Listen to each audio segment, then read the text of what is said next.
ನಮಸ್ಕಾರ. Something with ಶಾಮ್ಗೆ ಸ್ವಾಗತ. ನಿಮ್ಗೆಲ್ಲ ಗೊತ್ತಿರೋ ಹಾಗೆ ಇವತ್ತಿಂದ ಹಾಲಿನ ದರ ಏರಿಕೆಯಾಗಿದೆ ಕರ್ನಾಟಕದಲ್ಲಿ. ಬರೀ ಹಾಲಷ್ಟೇ ಅಲ್ಲ, ಹಾಲು, ಮೊಸರು, ಬೆಣ್ಣೆ, ತುಪ್ಪ, ಮಜ್ಜಿಗೆ, ಹಾಲಿನ ಎಲ್ಲ ಪ್ರಾಡಕ್ಟ್ಸ್ಗಳ ಬೆಲೆ ಅಷ್ಟಷ್ಟು ಮಟ್ಟಿಗೆ ಚೇಂಜ್ ಆಗಿದೆ.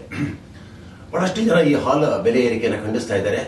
ಇದು ನಮ್ಮ ಫ್ಯಾಮಿಲಿ ಬಜೆಟ್ ಏರ್ಪೇರ್ ಆಗುತ್ತೆ ಅಂತೇಳಿ ಅನೇಕರು ದೂರು ಕೊಡ್ತಾ ಇದ್ದಾರೆ. ಆದರೆ ವೀಕ್ಷಕರೇ, ನನಗೆ ಈ ಹಾಲು ಬೆಲೆ ಏರಿಕೆ ಆಗಿದ್ದು ತುಂಬಾ ಸಂತೋಷ ಆಗಿದೆ ಅಂದರೆ ನಿಮಗೆ ಆಶ್ಚರ್ಯ ಆಗ್ಬೋದು. ಯಾಕೆ ಅಂತ ನೀವು ಅನ್ಕೊಳ್ಳಿ.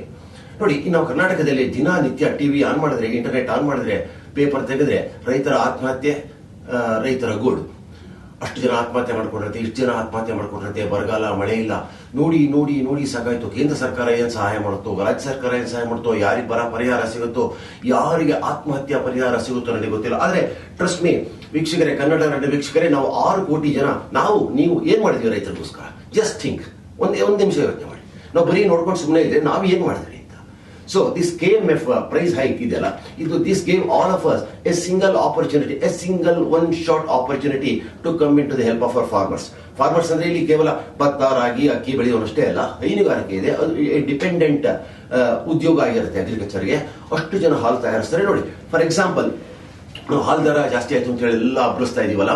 ಹಾಲಿನ ಕ್ಷೀರ ಸಾಗರ ಯಾವ್ದು ಗುಜರಾತ್, ಅಲ್ಲಿ 38 ರೂಪಾಯಿ ಇದೆ 1 ಲೀಟರ್.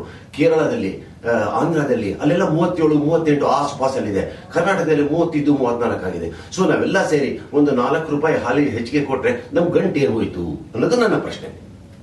ನೋಡಿ, ಈಗ ವಿರೋಧ ಪಕ್ಷವರು ಪ್ರತಿ ಸಲ ಹಾಲಿನ ಬೆಲೆ ಏರಿಕೆ ಆದಾಗ ರಾಜಕೀಯಕ್ಕೆ ತಿರುಕಾಗ್ತಾರೆ. 2012ರಲ್ಲಿ 2013ರಲ್ಲೂ ಹಾಲಿನ ಬೆಲೆ ಏರಿಕೆ ಆಗಿದ್ದು ನಿಮಗೆ ಗೊತ್ತು. ಅವಾಗ ಬಿಜೆಪಿ ಸರ್ಕಾರ ಇತ್ತು, ಈಗ ಕಾಂಗ್ರೆಸ್ ಸರ್ಕಾರ ಇದೆ. ಯಾವುದೋ ಒಂದು ಸರ್ಕಾರ ಇದೆ. ನಾನು ಹೇಳೋದೇ ಅಂದ್ರೆ, ಎಲ್ಲ ಜೀವನ ಕ್ರಮಗಳನ್ನ, ಎಲ್ಲ ನಮ್ಮ ಯೋಜನೆಗಳನ್ನ, ಸವಲತ್ತುಗಳನ್ನ, ಇವು ಎಲ್ಲವನ್ನು ಎಲೆಕ್ಷನ್ಗೆ ತಳಕಾಗ್ತಾ ಹೋದ್ರೆ ಕೊನೆನೇ ಇಲ್ಲ ಅನ್ಸುತ್ತೆ. ಆದ್ರಿಂದ ರಾಜಕೀಯದವರು ಏನೇ ಬೊಬ್ಬಳ ಹೊಡಿಲಿ, ಏನಾರ ಮಾಡಲಿ, ನಮ್ಮ ರೈತರಿಗೆ ಒಂದು 4 ರೂಪಾಯಿ ಹಾಲು ಯೋಚನೆ ಮಾಡಿ. ಇದರಲ್ಲಿ ಒಂದು ಅಡ್ವಾಂಟೇಜ್ ಇದೆ.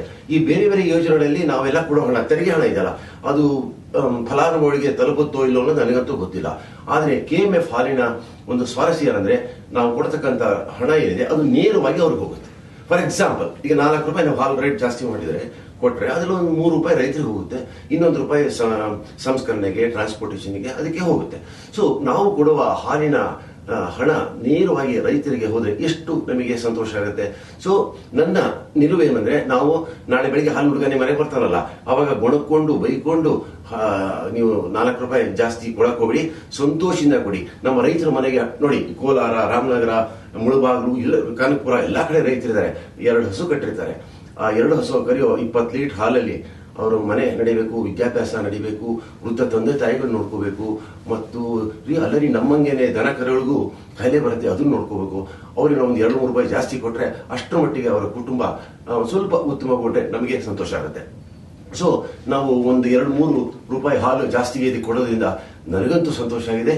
ನೀವು ಸಂತೋಷ. ಇದರಲ್ಲಿ ಎಸೆನ್ಷಿಯಲ್ ಇಲ್ಲ ನೋಡೋದು, be good, do good and feel good ಅಂತ ದಾಸರು ಒಂದ್ ಕಡೆ ಹೇಳ್ತಾರೆ, ಹೂವ ತರುವರ ಮನೆಗೆ ಹುಲ್ಲ ತರುವ ಅಂತ.